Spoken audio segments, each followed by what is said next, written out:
Hello and welcome to a short news weekend episode of the Leveraging AI podcast. I am Isar Metis, your host, and as every week, I have a lot to share with you.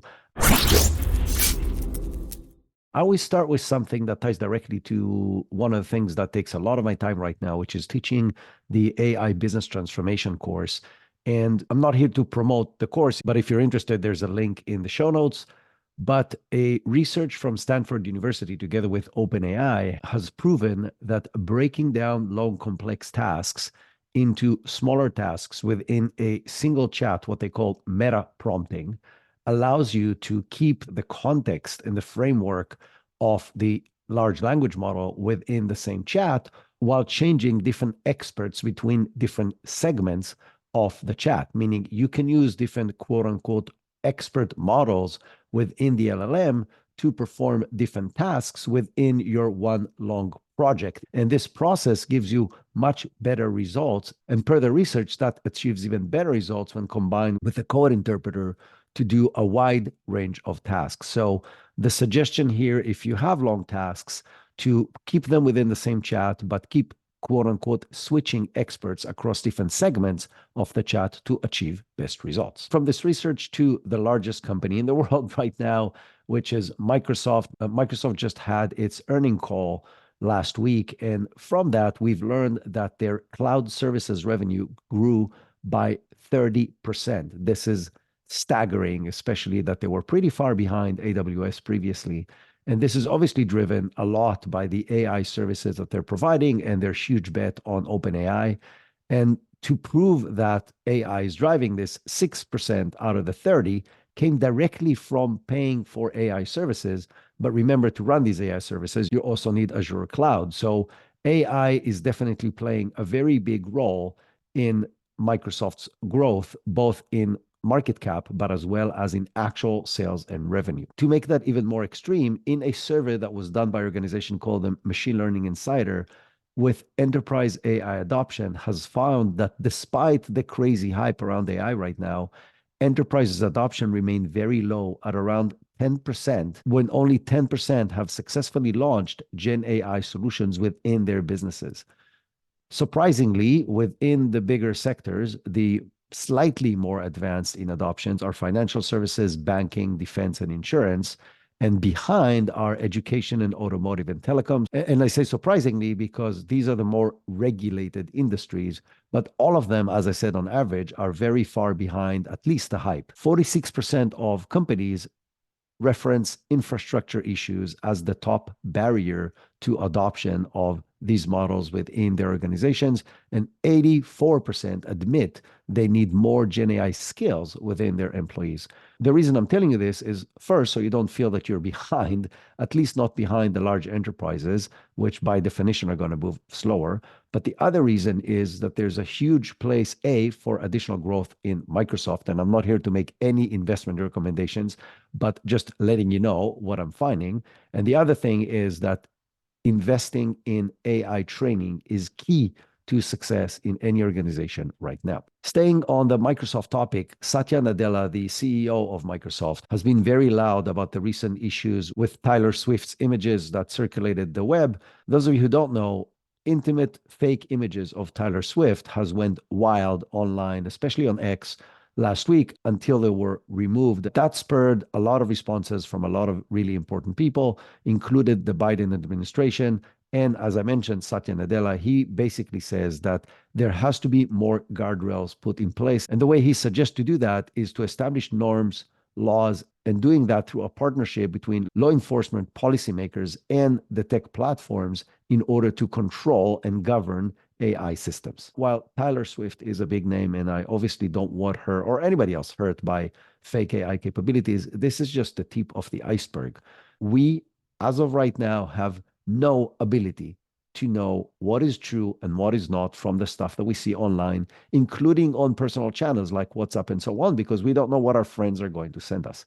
And that's obviously presents a huge problem to anything from general communication that we have to swaying elections or laying off people or really hurting personal people by sharing stuff that is completely not true about them. And this could happen to your kids at school, it could happen to you at work, and it could happen on a much larger scale. And that's a problem that obviously needs to be addressed. I'm glad to hear that influential people like Satya Nadella and like the administration are paying attention and hopefully will start moving quick because the technology right now is way ahead of the regulation and controls around this technology. On another somewhat alarming news from the AI industry, Anthropic admitted that they had a leak of data to a third party on January 22nd.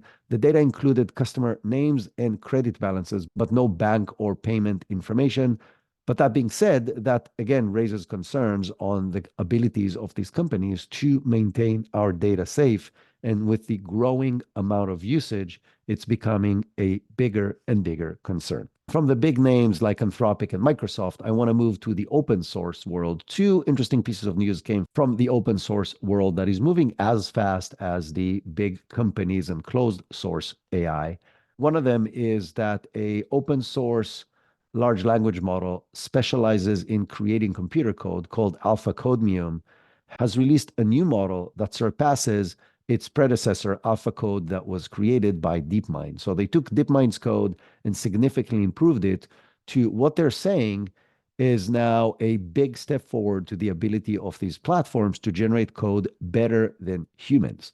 So on various different coding benchmarks, including human review, the Alpha Codemium generated code has yielded very good results. And those of you who listened to our news episode from last week knows that this huge progress in code creation is already leading to big layoffs in the tech companies that can now generate more code with less people while still maintaining the quality of the code.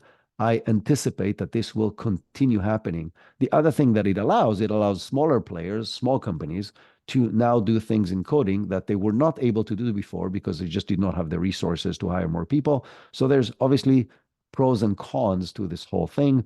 But overall, this is the reality we live in. More and more tasks that could be strictly done by humans can now be done by AI, and we will see more and more of that happening. Staying in the open source world, let's talk about Mistral. Mistral is an open source large language model from France. I've talked about them several times in previous episodes. They've been releasing very powerful open source models, and there's been a leak on Hugging Face to a new model called Miku, which has now been confirmed is from Mistral. Mistral CEO himself has confirmed that this is an early adopter test version of their new model that was released by quote unquote an enthusiastic customer.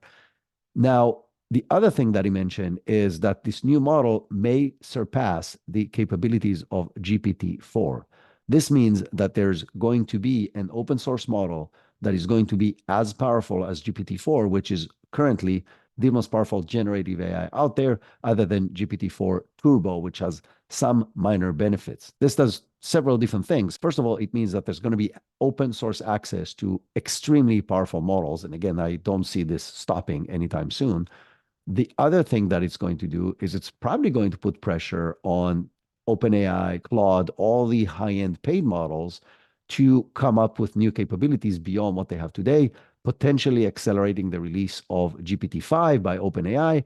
But it's definitely giving options for individuals and for sure organizations who do not want to depend on OpenAI for their offering and want to keep their data safe can now run a model that presumably is as good as GPT-4 contained within their environments, their cloud environments, while guaranteeing that the data stays safe. Since I mentioned OpenAI, let's touch on one more interesting point from them this week. OpenAI just shared that they did a study that tested whether ChatGPT could assist in creating biological weapons.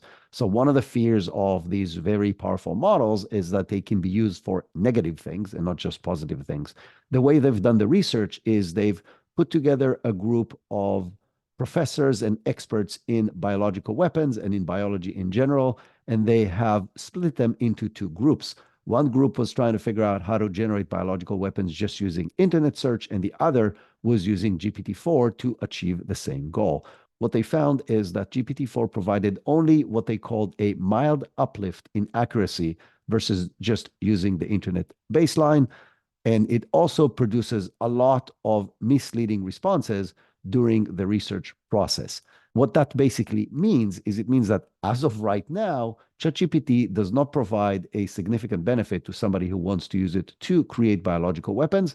That doesn't mean it's not providing a benefit from doing other harmful things. And it also doesn't indicate anything about future models. So these models keep on getting better and better, as we just mentioned, both from open source and closed source groups, and nobody can guarantee what GPT-5 or the next Claude or the next Cohere or the next model from Mistral are going to be capable of doing. So good news for now, not sure if it is good news for the long run. And from negative and scary news to some exciting news from maybe the hottest topic in AI world right now, which is video creation. So Synthesia, which is a company that allows you to create videos of an avatar purely based on text, created a new tool that allows you to create what they call studio quality videos directly from text files or web links. This expands on their existing capability of just using text within their model, which means now you can go and convert anything on your website to an avatar video. You can convert any document you have to an avatar video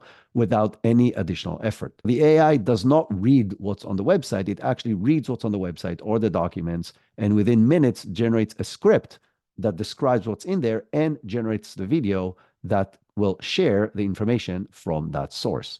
The benefit of that is obviously that there's proof that video gets higher engagement and retention across training, education, marketing, and so on. And so the ability to take content that you already have, whether it's for internal training or for external usage, and turn it into a video now becomes more or less seamless. For those of you who haven't used these tools, either Synthesia or HeyGen or one of their competitors, they are extremely capable in this video generation.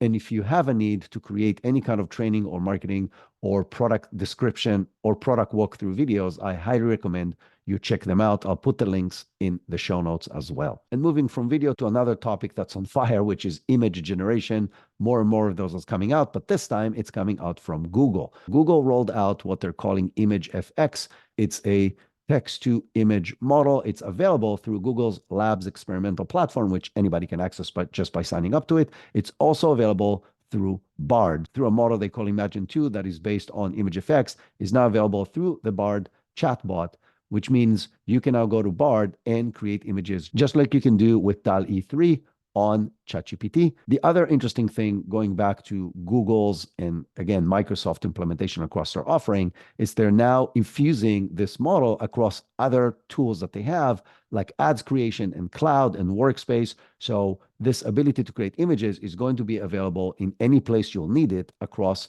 the Google offering. An interesting add-on from the Google image generator is if these images show up on search, Chrome will be able to identify if these photos were AI generated, but it will only be able to identify images that were created with this Google tool. So step in the right direction. Yes. Does it solve the problem of knowing what's fake and what's not? No. But this obviously adds another tool to the already huge set of tools of creating images, such as Midjourney and DALL-E 3 and Meta and Stable Diffusion and Leonardo and many more. So there's a lot to choose from right now if you want to create images with AI. And another very interesting news that ties up to that is the flip side of that. There's obviously a very big problem and a lot of lawsuits of people who are who are pissed by the fact that these large language models has trained on their data. To help fight that, researchers at the University of Chicago developed a software that they call Nightshade. Nightshade is a free software that alters the pixel level of artwork created by different creators, preventing or at least making it a lot harder for AI models to train on this data. To show you how big the demand is, even though most people are not creators and hence they don't have a need for that, this app was downloaded 250,000 times in the first 5 days since its launched on January 18th. And it keeps on getting this level of downloads since. Combine that with the fact that more and more websites are blocking AI engines from crawling their website and collecting data, and you understand that the next level of models will need to train in some other way than the original models that we have today. That obviously does two things. A, it protects the data that should be protected, which is a good thing. But the bad thing that it does is it really prevents competition from getting to the same level of these models because these models had an unfair advantage of training on all that data, which will now not be available to the new models. So while I'm really happy about the fact that there might be ways to protect the stuff that we create from being consumed and recreated and regenerated and manipulated by AI, I think there's a very big issue from a competition perspective by the fact that the big models we know today had access to that, and newer models will find it harder to compete because it will need to find different sources of data through licensing and so on. That's it from news from this week. On Tuesday, we are releasing an incredible episode that is going to take you step by step through the most advanced sales funnel using AI that I have ever seen. And I see a lot of them because this is what I do for a living. So if you're interested in growing sales in your business or you want to learn about this topic, don't miss our session on Tuesday. And until then, have an amazing weekend.